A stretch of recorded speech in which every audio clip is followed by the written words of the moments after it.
Alright, I already messed around with my new shotgun microphone that I plugged into my camera yesterday, and I know that if it is plugged in and not turned on, the camera won't record any audio, but did you think I listened? No, I didn't learn anything. Take two, here we go.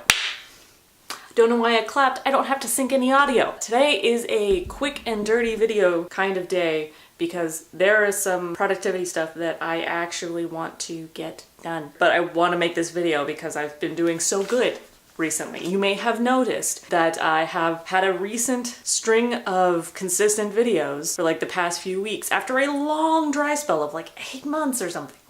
There's a reason for that. Not just with my videos, but with my videos right now for this conversation. I've had a bit of a creative slump. I know I want to make stuff. I'm not 100% sure the direction to go in. It's sort of kept me from making stuff. Stuff hasn't been made. It's something that a lot of creative people have to deal with. I haven't quite figured out which solutions work for me. So what spurred this sudden burst of creative output? Sudden burst of productivity? What started it? Earlier this month, I was out to dinner and I was like, man, I really want to start making videos again. And he was like, you should do it. But I never know, like, if you don't do stuff for a while, there's a mental block that you have to get over that the next thing that you make after a long creative slump has to be good. When you're making stuff every single day, having something that is not very good one day doesn't really matter because you're constantly making stuff and there's going to be something tomorrow and there was something yesterday and maybe one of those things is going to be better than the thing you put out today. When you haven't made stuff in 8 months, putting out the next thing sort of feels like it's gotta be good. That is not true, but it's a really common creative mental block. So I'm talking with my husband and I'm just like, oh man, I don't know what to make. And he's like, you should just make stuff. I mean, you have a lot of ideas, you should just do stuff. And I'm like,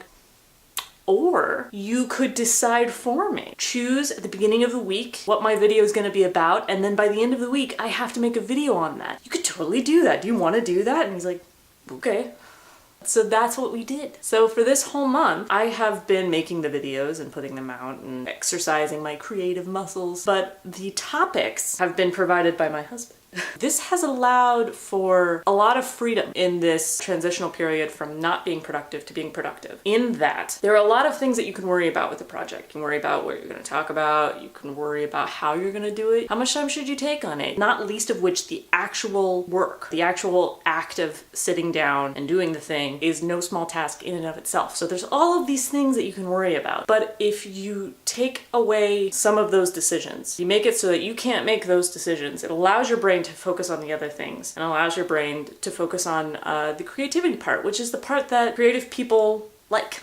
It's the part that makes them feel excited. So what I usually have problems with is deciding what I'm going to talk about. Usually, maybe sometime when I'm like trying to fall asleep, I'll come up with a really good idea. I'm like, that is a good topic. That is a great topic to discuss. I have lots of ideas about it. I can sort of come up with a cohesive thought. That is what we're going to do. And tomorrow I'm going to make a video about that topic. And by the time morning comes, I've, thought about the topic a little bit. I'm like, man, is that interesting enough? Or do I actually have a cohesive thought about that? Like, maybe it's not as good an idea as I thought. And then by the time I've had that thought, I'm like, oh, man, I'm just not the person to do this thing justice. I can't do that. And by the time I've had that thought, I'm like, maybe I should just do something else. And then after that point, I come up with another idea and I sort of mull on it and then decide to discard it. As far as video making goes, that's my cycle. I have a lot of starter anxiety. So I asked my husband to take that off of my plate. And he agreed, and I had no say. There was nothing I could do to persuade him to choose something. There was nothing I could do to change it after he chose it. So that's what we did. And the first video was me talking about the Super Bowl. That is not something I would normally talk about. I do have some opinions on it, but like not enough for me to be interested enough to make a video about it. But there were some good things that came out of that video. There were some like funny bits that I liked editing. There was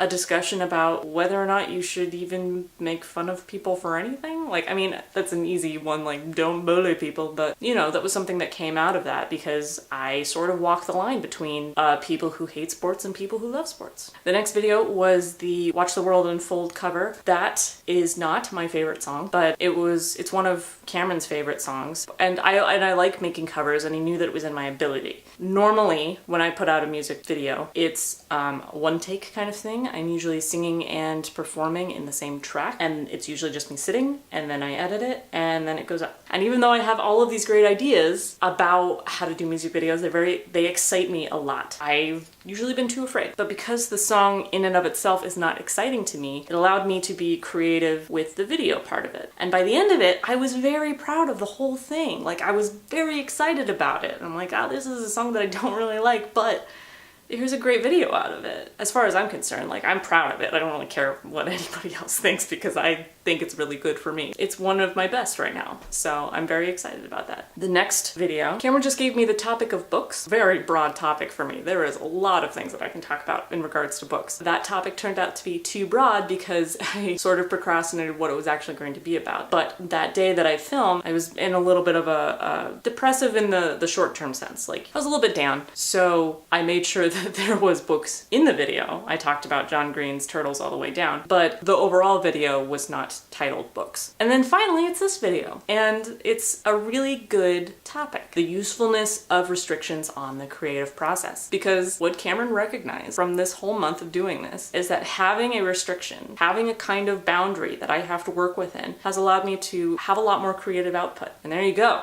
The interesting point is that your restriction should relate to your biggest problem on your project. So for me, making videos, my biggest problem is having a topic and sticking with that topic. So I made the restriction that I wasn't allowed to change my idea. If the restriction you put on yourself relates to your biggest problem with a project, I feel like you're more likely to have success in overcoming that problem. So this is what restrictions can do for the creative process. Rather than worrying about everything for a project, it forces you to focus on the part that is the most important. Doing it at all. All right, join me next week where we take off my training wheels and I have to come up with a topic on my